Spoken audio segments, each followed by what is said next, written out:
한국이 우리보다 앞서다니. 그게 말이 돼. 그들은 우리 기술을 베끼기나 하는 후진국이라고. 다이치의 분노에 찬 목소리가 집안을 뒤흔들었습니다. 식탁 위에 찻잔이 그의 주먹이 내리쳐진 충격으로 흔들렸습니다. 아버지, 정말이에요. 제가 직접 한국에서 보고 온 거예요. 사쿠라의 목소리는 떨렸지만 눈빛은 단호했습니다. 유미코는 조용히 방 구석에 서서 남편과 딸의 대치를 지켜보고 있었죠. 그녀의 눈에는 알 수 없는 슬픔이 깃들어 있었습니다. 다이치는 나가기 전 사쿠라의 가방에서 나온 사진을 보더니 갑자기 표정이 굳어졌습니다. 그는 충격을 받은 듯 방을 황급히 빠져나갔죠. 평범한 일본 여고생 사쿠라가 발견한 충격적인 진실과 그것이 어떻게 한 가족의 인생을 뒤흔들었는지 그 놀라운 이야기를 지금 바로 시작하겠습니다. 안녕하세요. 제 이름은 타카하시 사쿠라입니다. 도쿄의 명문 사립학교에 다니는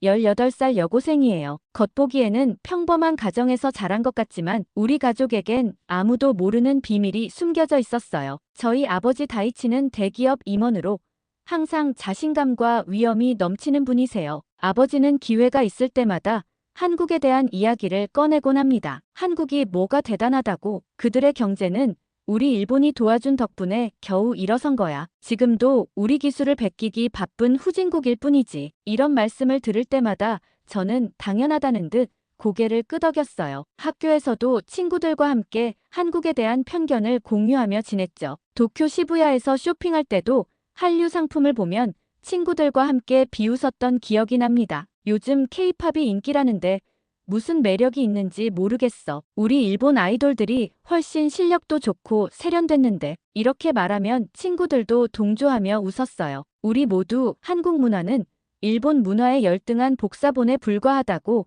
굳게 믿고 있었으니까요. 학교 역사 시간에 배우는 내용은 일본이 얼마나 위대한 나라인지에 초점이 맞춰져 있었고 한국과 같은 이웃 국가들은 그저 스쳐 지나가는 서술에 그쳤습니다. 어머니는 이런 대화가 오갈 때면 조용히 고개를 끄덕이셨어요. 마지못해 동의하는 듯한 표정이었지만 저는 그저 어머니가 조용한 성격이라고만 생각했죠. 식사 시간에 아버지가 한국에 대해 폄하하는 말을 할 때마다 어머니의 손이 살짝 떨리는 것을 본 적이 있지만 그때는 그 의미를 알지 못했어요. 그러던 어느 밤 제 삶을 뒤흔든 발견을 하게 됐어요. 공부를 하느라 늦게까지 깨어있다가 화장실에 가기 위해 복도를 지나던 중이었습니다. 베란다에서 들려오는 작은 목소리에 발걸음을 멈췄어요. 네, 어머니 걱정 마세요. 저 괜찮아요. 사쿠라도 잘 크고 있어요. 낯선 언어였지만 분명 한국어였어요.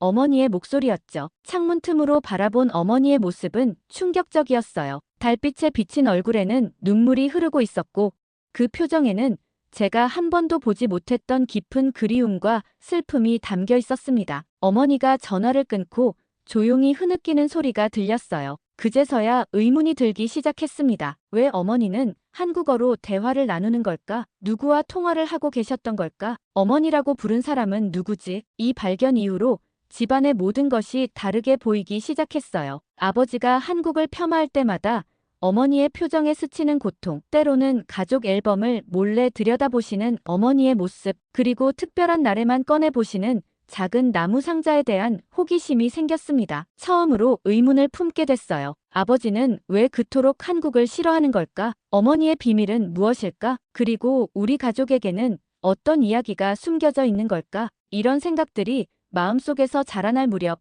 학교에서 충격적인 발표가 있었습니다. 수학여행 장소가 한국으로 결정됐다는 소식이었어요. 친구들은 실망한 표정이었지만 저는 이상하게도 가슴이 뛰기 시작했습니다. 어쩌면 이번 여행이 제가 알지 못했던 진실을 찾는 기회가 될 거라는 예감이 들었어요. 교실은 금방 한국 수학여행에 대한 불평으로 가득 찼습니다. 많은 학생들이 왜 하필 한국인지, 홍콩이나 싱가포르는 왜 안 되는지 불만을 터뜨렸어요. 모두가 짜증을 내는 와중에 저는 묘한 기대감을 감출 수 없었습니다. 지금까지 어머니의 비밀스러운 한국 전화, 눈물, 그리고 아버지의 이상한 혐오감, 이 퍼즐의 조각들을 맞출 수 있는 기회가 온 것 같았어요. 수학여행 안내문을 아버지에게 보여드리자 아버지의 얼굴이 순식간에 굳어버렸습니다. 아버지는 한국에 대한 불만을 표하며 교장 선생님께 항의하겠다고 하셨어요. 그 순간 어머니는 접시를 떨어뜨리셨고 처음으로 아버지의 의견에 반대하셨습니다. 어머니는 교육적인 목적이 있을 것이라며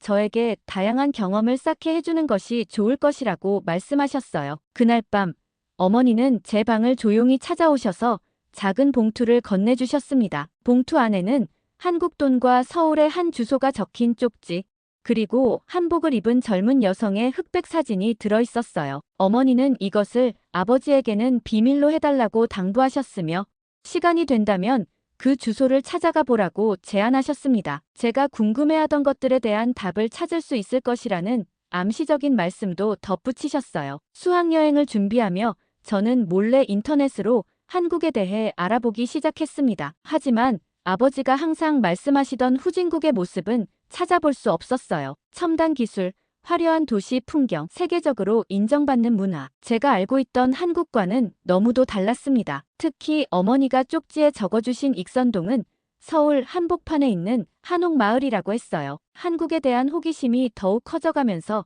저는 몇 가지 한국어 인사말도 배워보았습니다. 안녕하세요. 감사합니다. 저는 사쿠라입니다. 낯선 발음이었지만 어딘가 친숙하게 느껴졌어요. 어머니가 전화로 말씀하시던 그 언어였기 때문이죠. 우리 집 책장 구석에서는 오래된 한국 여행 가이드북도 발견했습니다. 페이지 사이사이에 어머니의 필체로 짧은 감상이 적혀 있었어요. 아름다운 궁전, 평화로운 사찰.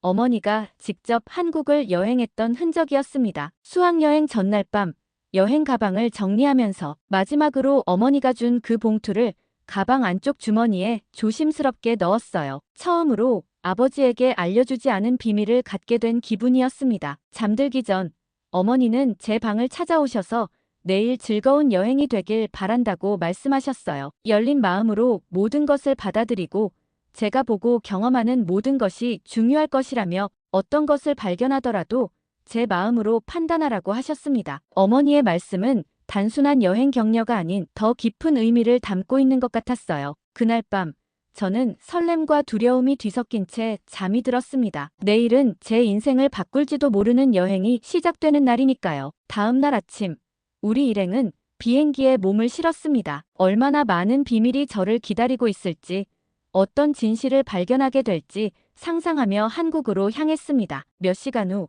인천국제공항에 착륙했습니다. 비행기에서 내리자마자 저를 맞이한 것은 생각지도 못했던 광경이었어요. 넓고 높은 천장, 깔끔하게 정리된 공간, 모든 것이 미래적으로 보였습니다. 아버지의 말씀대로라면 낙후된 시설이 있어야 했는데 눈앞에 펼쳐진 것은 완전히 다른 모습이었어요. 미즈키와 다른 친구들도 놀란 눈으로 주변을 둘러보며 예상하지 못했던 한국의 모습에 놀라고 있었습니다. 특히 눈길을 끈 것은 공항 곳곳에서 승객들을 안내하는 로봇이었어요. 일본에서도 보기 힘든 최첨단 기술이 여기저기 적용되어 있었습니다. 우리 일행은 공항을 빠져나와 서울 시내로 향하는 버스에 탑승했습니다. 차창 밖으로 펼쳐진 풍경은 제가 상상했던 것과는 완전히 달랐어요. 높이 솟은 아파트 단지, 곳곳에 보이는 화려한 간판들. 이곳은 분명 아버지가 말씀하시던 후진국의 모습이 아니었습니다. 서울 시내로 들어설수록 더욱 놀라웠어요.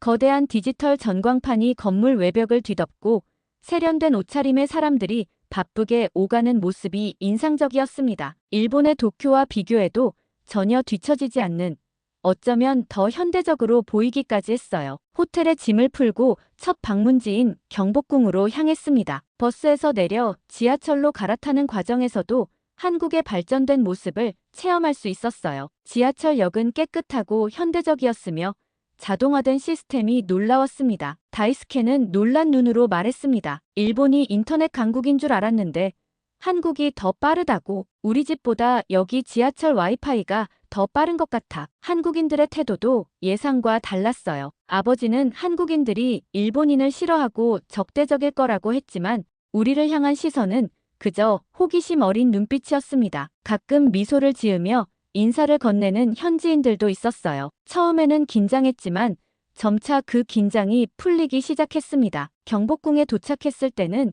이미 오후가 되어 있었어요. 한국의 전통 궁궐은 우아하고 아름다웠습니다. 일본의 성이나 궁과는 다른 방식으로 화려했지만 그 안에 담긴 역사와 문화의 깊이는 충분히 느껴졌어요. 한국어와 일본어를 모두 구사하는 가이드가 궁궐의 역사를 설명해 주었습니다. 임진왜란 때 이 궁궐이 파괴되었다는 이야기를 들으며 가슴이 아팠어요. 일본이 한국에 끼친 아픔의 역사를 학교에서는 자세히 배운 적이 없었습니다. 친구들은 사진을 찍느라 바빴지만 저는 마음 한구석이 무거웠어요. 우리가 배워온 역사와 실제 역사 사이의 간극을 느끼고 있었습니다. 해가 저물어갈 무렵 경복궁을 나와 서울의 밤거리를 경험했습니다. 형형색색의 네온사인과 활기찬 거리는 마치 살아 숨쉬는 것 같았어요. 편의점에 들러 현지 음식을 사 먹으며 친구들과 오늘의 경험을 나누었습니다. 하루키는 한국이 이렇게 발전한 나라일 줄 몰랐다며 배운 것과 너무 다르다고 말했어요. 저도 아버지가 항상 한국은 후진국이라고 하셨는데 실제로는 전혀 다르다고 공감했고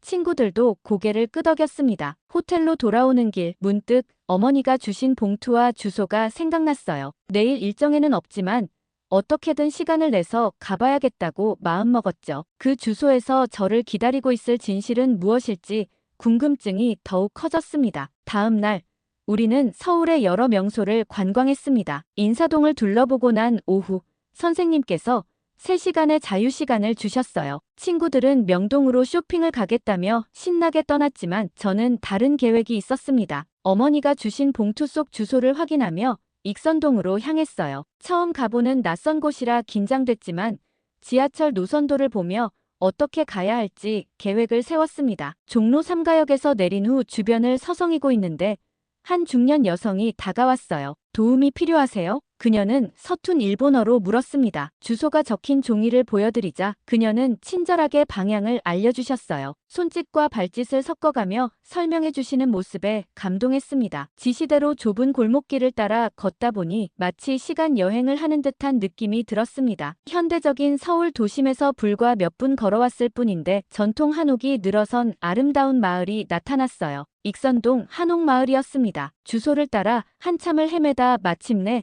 작은 한옥 앞에 도착했어요. 문 앞에서 망설이며 몇 번이나 두드릴까 고민하고 있을 때 문이 열렸습니다. 주름진 얼굴에 따뜻한 미소를 짓고 있는 할머니가 서 계셨어요. 사쿠라냐?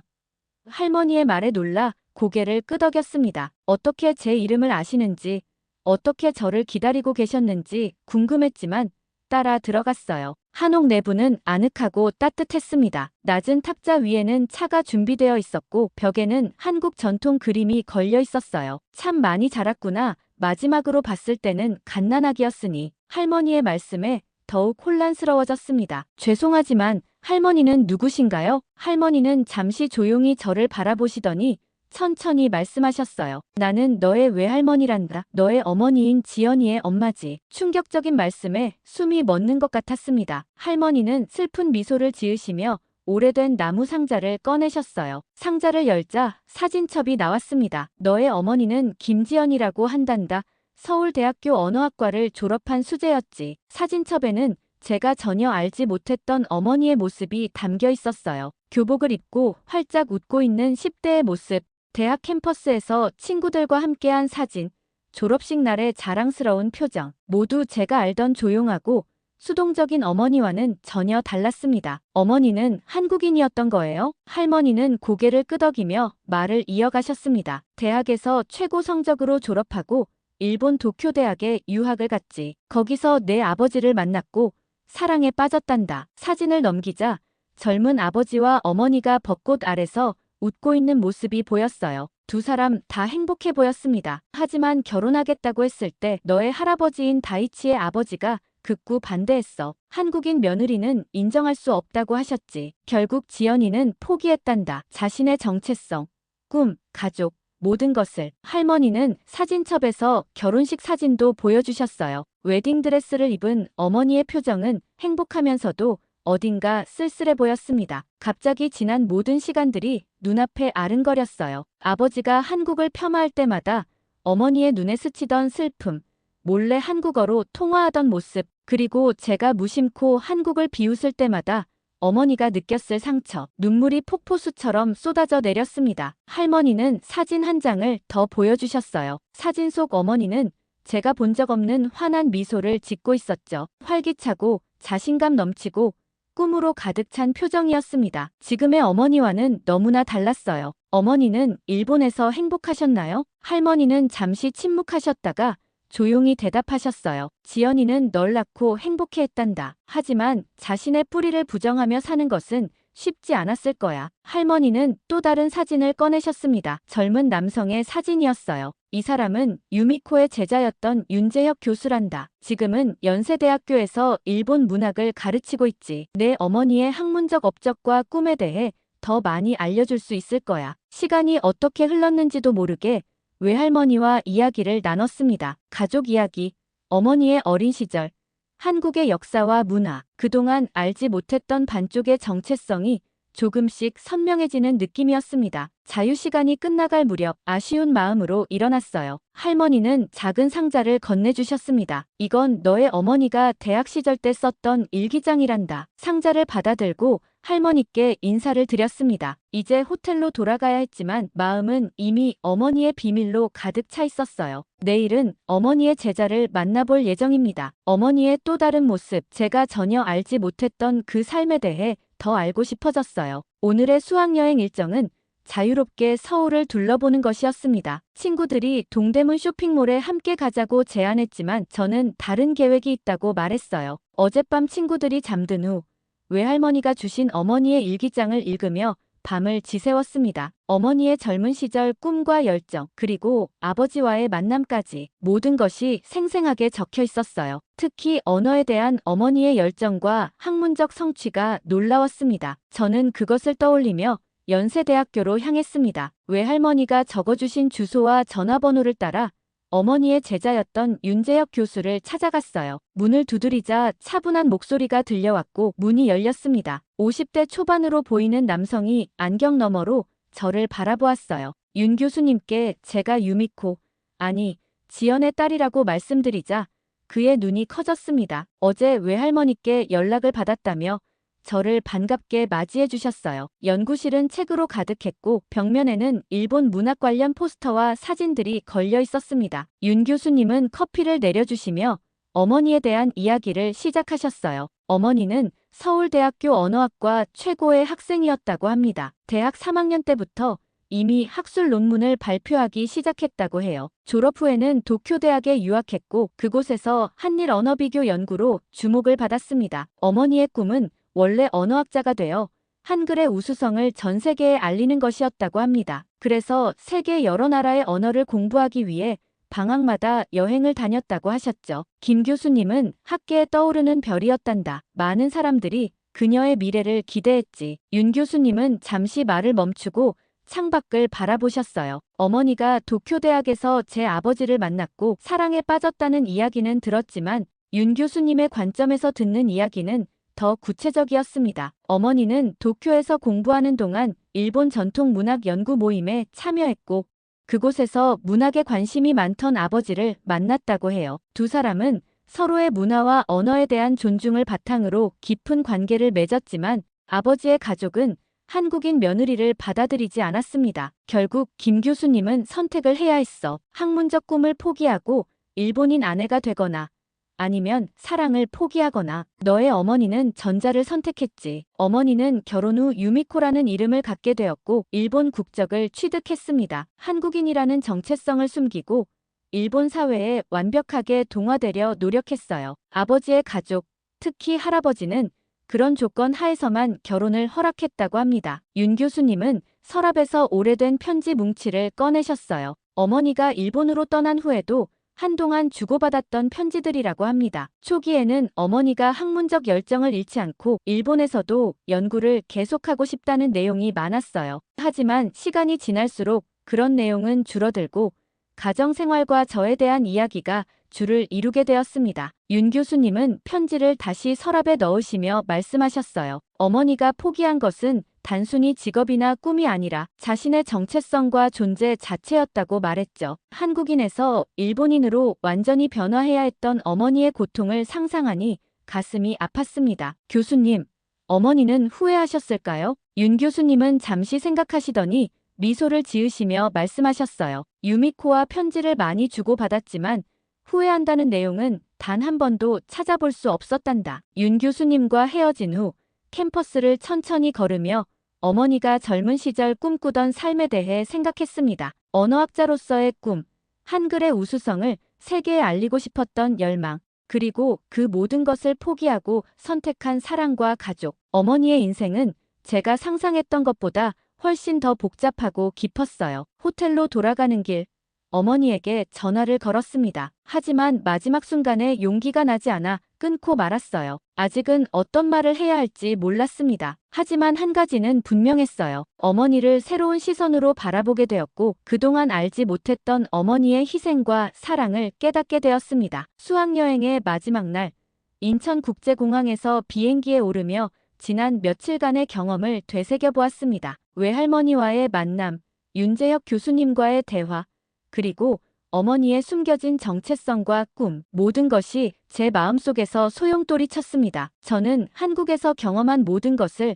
어떻게 부모님께 이야기할지 고민했어요. 특히 아버지에게 어떻게 말해야 할지 걱정됐습니다. 아버지는 항상 한국을 폄하해왔고 저도 무의식적으로 그런 생각을 받아들였거든요. 하지만 한국의 발전된 모습, 따뜻한 사람들, 그리고 무엇보다 어머니의 숨겨진 과거, 이 모든 것을 알게 된 후로는 한국이 다르게 보였습니다. 나리타 공항에 도착하고 집으로 돌아오는 길 내내 마음이 무거웠습니다. 현관문을 열자 어머니가 반갑게 맞아주셨어요. 어머니의 얼굴을 보는 것만으로도 눈물이 날 것 같았습니다. 이제 저는 어머니의 진짜 이름이 김지연이라는 것, 그리고 어머니가 포기한 꿈과 정체성에 대해 알고 있었으니까요. 거실에는 아버지도 계셨어요. 평소보다 일찍 퇴근하신 것 같았습니다. 식탁에 둘러앉아 저녁을 먹으며 수학여행 이야기를 시작했어요. 처음에는 일반적인 관광 경험에 대해 이야기했습니다. 경복궁의 아름다움, 한국 음식의 맛, 서울의 현대적인 모습 등을 설명했어요. 서울은 정말 놀라웠어요. 첨단 기술이 곳곳에 있었고